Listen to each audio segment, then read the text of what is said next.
Olá, alunos, bem-vindos a mais uma semana dessa nova modalidade e eu espero que seja uma semana bastante proveitosa. Antes da gente começar propriamente com o conteúdo novo, eu vou fazer uma pequena revisão sobre as operações básicas, tá? Adição e subtração, multiplicação e divisão, especialmente para aqueles que ainda não aprenderam alguma coisa ou estão com algumas dificuldades. Então, um pouquinho de paciência, ou aula que vem a gente começa com potenciação, tá certo? Assistam o vídeo com atenção, anotem e, ao final, se tiver dúvida, alguma coisa que não entendeu, por favor, lá no formulário, coloque para mim, professora, tal exemplo do vídeo eu não entendi. E aí eu vou olhar com carinho, tá bom? Então vamos lá, fiquem à vontade e façam um bom proveito do material. Iniciaremos pelos números naturais, que são aqueles números mais simples que vocês devem ter visto no sexto ano. Começa do zero e vai aumentando de um em um até o mais infinito. Então, 0, 1, 2, 3, 4 e assim por diante, tá certo?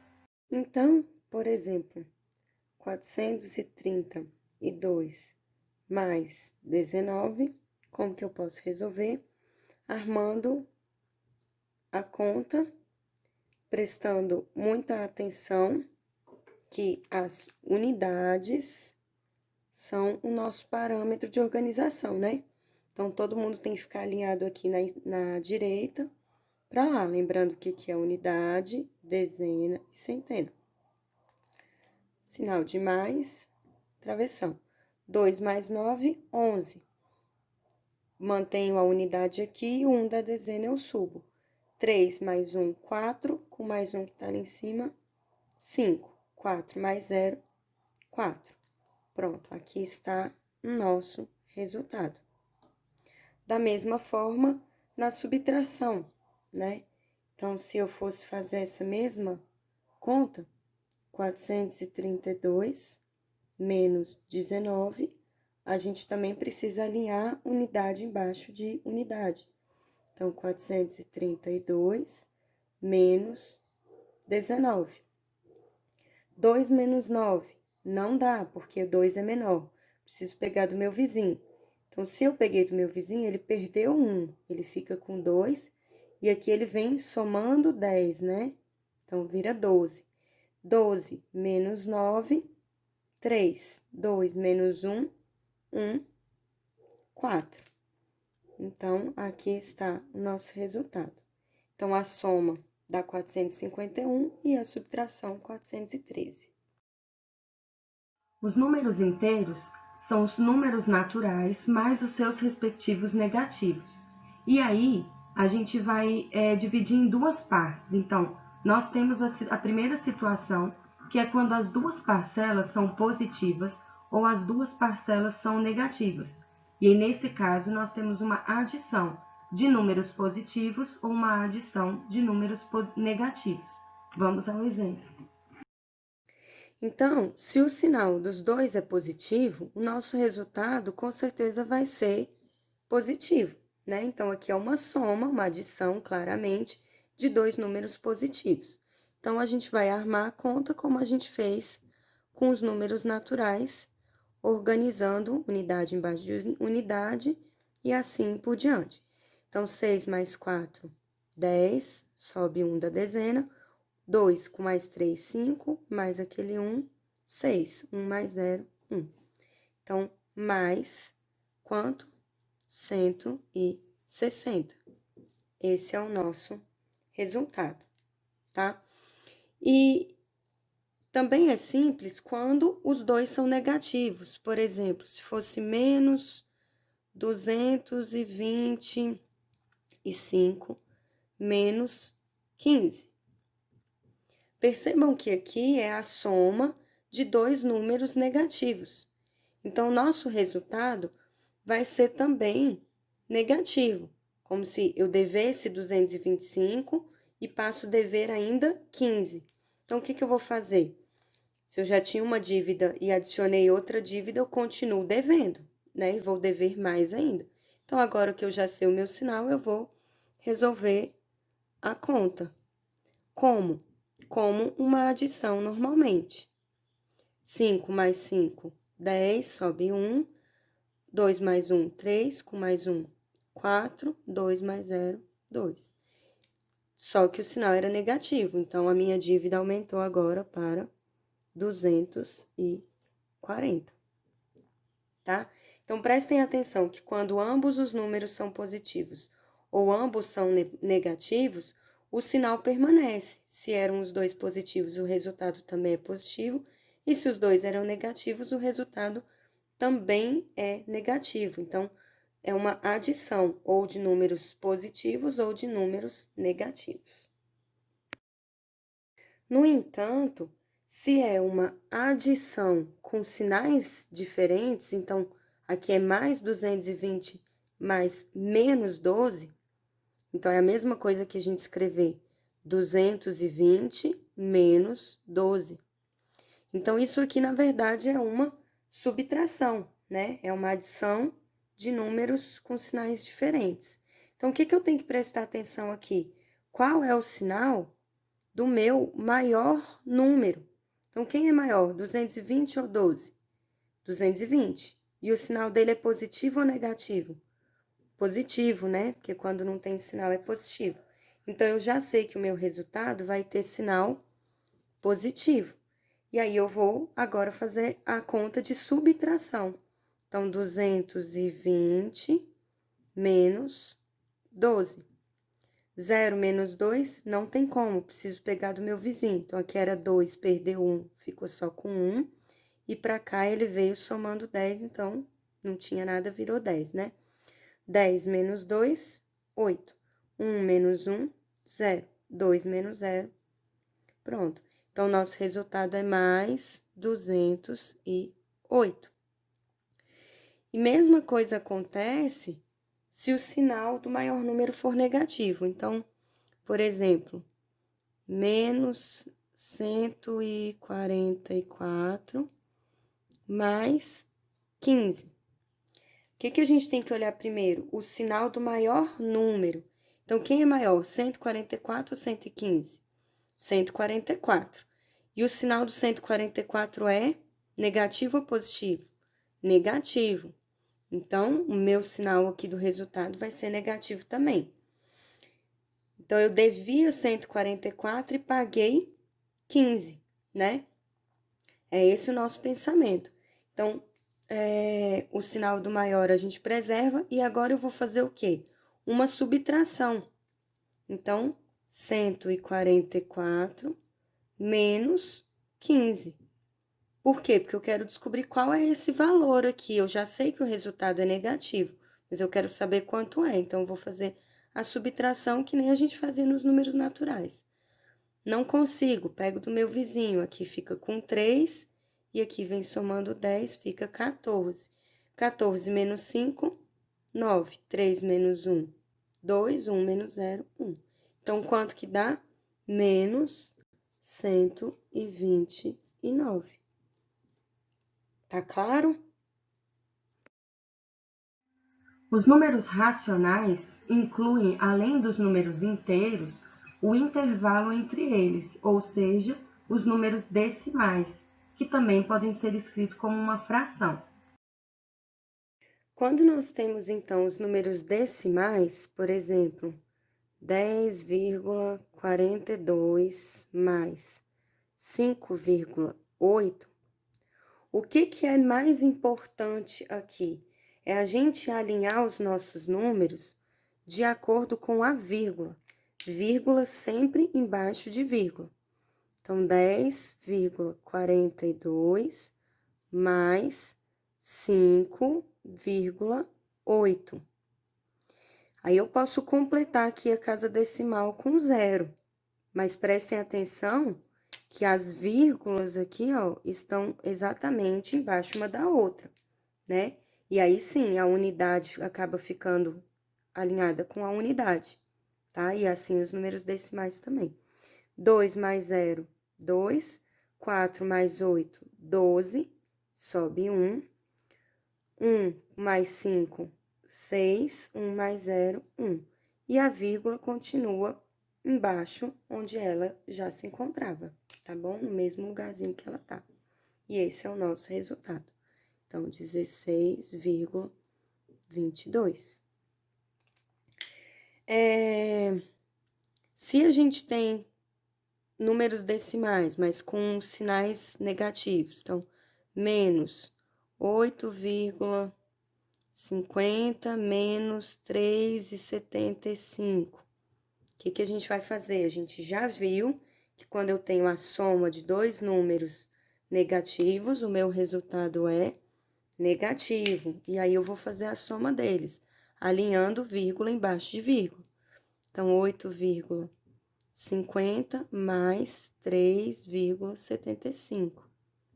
0 mais 5, 5. 5 mais 7, 12.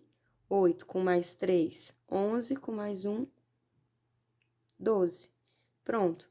Só que, como tem o sinalzinho de negativo, menos 12,25. Esse é o nosso resultado.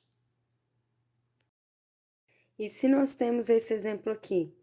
É uma soma, né, com sinais diferentes, então acaba se tornando uma subtração. Quem é maior, 105 ou 20,45? 105. E qual é o sinal de 105 que está aqui escondido? Positivo, né? Então, o nosso resultado vai ser positivo, a gente já sabe disso. E agora, eu vou fazer a continha.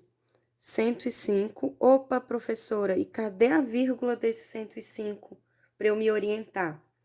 A vírgula, ela sempre aparece aqui, ó, atrás da unidade, né? Então, depois da unidade é sempre a vírgula, tá? Então, quando não tem número, o número que tá aqui é um algarismo que não tem valor significativo nesse caso, que é o 0. Então, eu vou completar aqui com duas casas, porque aqui tem duas também, tá? Se eu quisesse, eu também podia só escrever 105 menos 20,45. Eu preciso lembrar que a vírgula tá sempre depois da unidade, né? Então, alinhar unidade com unidade. E aí, aqui eu posso vir e completar depois para ficar mais bonito visualmente, mais organizado. 0 menos 5, não dá, tem que pegar do meu vizinho. O vizinho também não tem, pega do outro. Então, aqui era 5, fica 4. Aqui ficaria 10, né? Só que como ele tem que emprestar um para lá, então, 9, e aqui sim, 10. 10 menos 5, 5. 9 menos 4, 5.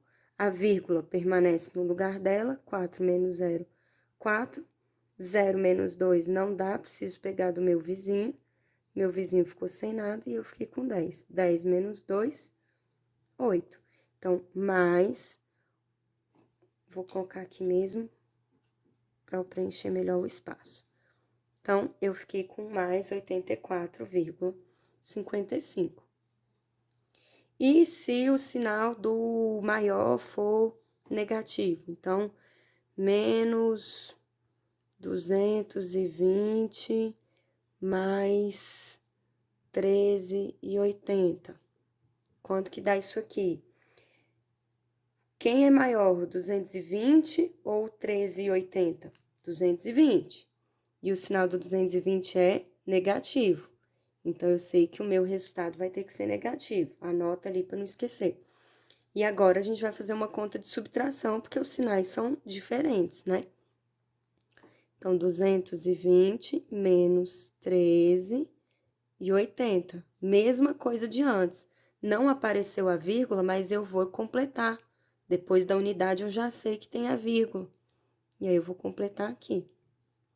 0 menos 0, 0.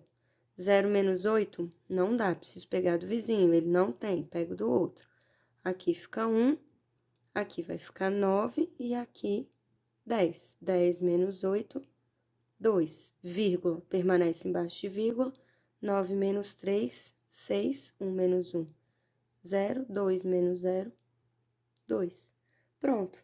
Então, só que agora eu lembro que o meu resultado é negativo, então eu preciso colocar o resultado aqui no final de negativo. Correto? Soma de frações. Então, primeira observação, denominador, o número que está aqui embaixo. Eles são iguais, isso é ótimo. Se eles são iguais, o que a gente vai fazer na soma de frações? Repetir o denominador, eles não se somam. E aí, eu vou somar apenas o numerador. 4 mais 2, 6 quintos. Reparem que eu nem observei aqui os sinais, mas é porque os dois são positivos, então eu já sei que aqui é positivo. Se fosse, por exemplo, uma subtração, mesmo denominador, 10 menos 3, quanto que dá? 7. E o denominador permanece igualzinho, tá? Se nós temos menos 9 oitavos mais 4 oitavos, o que acontece? Repete o denominador. Menos 9 mais 4, sinais opostos. Quem é o maior? O 9. E o 9 tem sinal negativo, então a minha resposta tem que ser negativa. E aí, eu vou fazer a conta de subtração. 9 menos 4, 5. Então, a resposta é menos 5 oitavos. E se nós tivéssemos, por exemplo, menos 8 décimos menos 2 décimos, o sinal dos dois é negativo, então eu preservo, então é uma soma de dois números negativos, né? Então, eu preservo o sinal e vou somar os números. 8 mais 2, 10. E o denominador permanece exatamente o mesmo, tá? Então, percebam que nesse caso, quando os denominadores são iguais, eles mantêm o mesmo denominador no resultado. Eu não faço operação com denominador, eu só faço a operação com os numeradores, que são os números de cima. E aí, eu tenho que lembrar daquela nossa interpretação dos sinais dos números inteiros, tá? Então, se ambos os sinais são positivos ou negativos, o resultado é respectivamente positivo e negativo. Se os sinais são diferentes, opostos, um é positivo e o outro é negativo, eu preciso ver o sinal do maior número. Então, aqui o maior era negativo, o meu resultado é negativo. Nesse caso, o maior número tem sinal positivo e o meu resultado também é positivo. E aí, eu executo a continha de subtração, tá bom? Esse foi o caso que vocês tiveram mais dúvida, quando nós temos uma adição de duas frações com denominadores diferentes. Então, nesse caso, a gente não pode simplesmente repetir o denominador, porque não dá. Então, o que a gente vai fazer? Era o caso do MMC. Como vocês têm uma certa dificuldade, vamos simplificar a nossa história. Multiplica os denominadores. 6 vezes 5, 30. Então, esse vai ser o nosso novo denominador. Agora, a gente vai fazer a regrinha da borboleta. 30, eu vou dividir pelo denominador antigo. 30 dividido por 6, quanto que dá? 5. E aí, 5 eu vou multiplicar pelo de cima. Então, o 5 põe aqui fora, vezes esse número aqui de cima. 5 vezes 4, 20. Repito o meu sinal ali de mais e vou fazer a mesma coisa com essa outra fração. 30 dividido por 5, 6.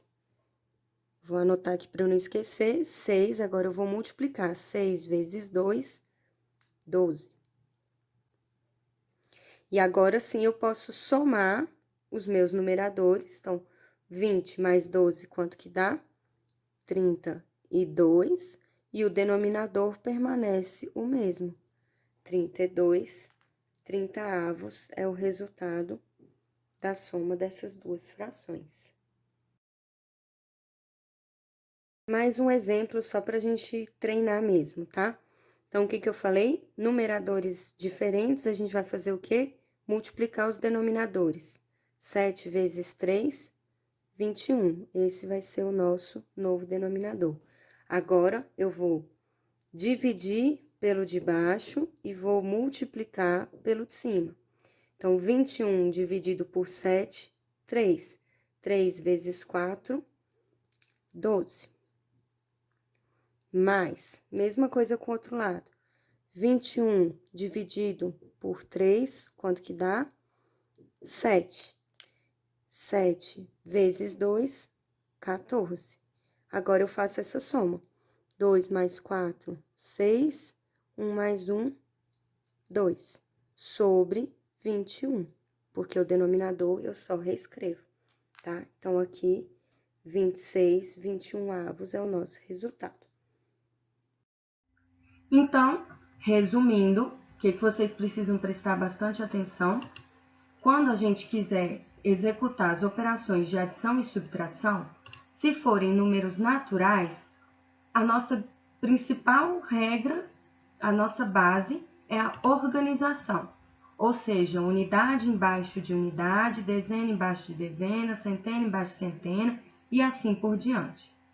Se esses números forem inteiros, além da organização, a gente precisa reparar se as duas parcelas têm o mesmo sinal. Se isso acontecer, se trata de uma adição de números positivos ou uma adição de números negativos. Mas, se forem sinais opostos, aí não é uma adição, é uma subtração. E o meu resultado vai ter o mesmo sinal que o da maior parcela. Então, se a minha maior parcela é positiva, o meu resultado também é positivo. Se a minha maior parcela é negativa, o meu resultado também é negativo. Além de ser natural ou inteiro, pode ser que seja um número racional. Então, se for um número racional, eu vou ter que reparar nas coisas que a gente já falou para os outros dois conjuntos, e além disso, tem mais alguma situação. Se forem números decimais, é só a gente se atentar que a vírgula é a nossa referência e ela ocorre sempre atrás da unidade. Então, se por acaso não aparece uma vírgula, a gente sabe onde que ela está. Ela está sempre atrás da unidade. Se não forem números decimais, mas forem frações, se for o mesmo denominador, então o mesmo número debaixo da fração, a gente repete o denominador e soma ou subtrai os numeradores, prestando atenção nos sinais que a gente discutiu lá nos números inteiros. E se os denominadores forem diferentes, aí a gente precisa fazer aquela regra da borboleta. Multiplica os denominadores e ele passa a ser o novo denominador, divide pelo de baixo e multiplica pelo de cima. Professora, como é que eu sei que primeiro eu divido e depois eu multiplico? Gente, tenta lembrar do alfabeto. D de dividir vem antes do M de multiplicar. Então, a primeira operação é a divisão e depois a multiplicação, tá bom? Então, primeiro divide pelo de baixo, que é o que está mais pertinho, depois multiplica pelo de cima, passa a ser o numerador. Faz a mesma coisa com o outro lado, formando a borboleta. E aí, sim, a gente vai ter uma soma com o denominador igual. Aí, faz a soma com os numeradores e repete o denominador e a gente chega ao nosso resultado. Tudo bem? Bom, por hoje é só, até a próxima. Agora a gente vai ao formulário da revisão de adição e subtração. Eu vou fazer também uma revisão sobre multiplicação e divisão, e aí a gente dá continuidade, tá bom? Bons estudos para vocês então, e até mais!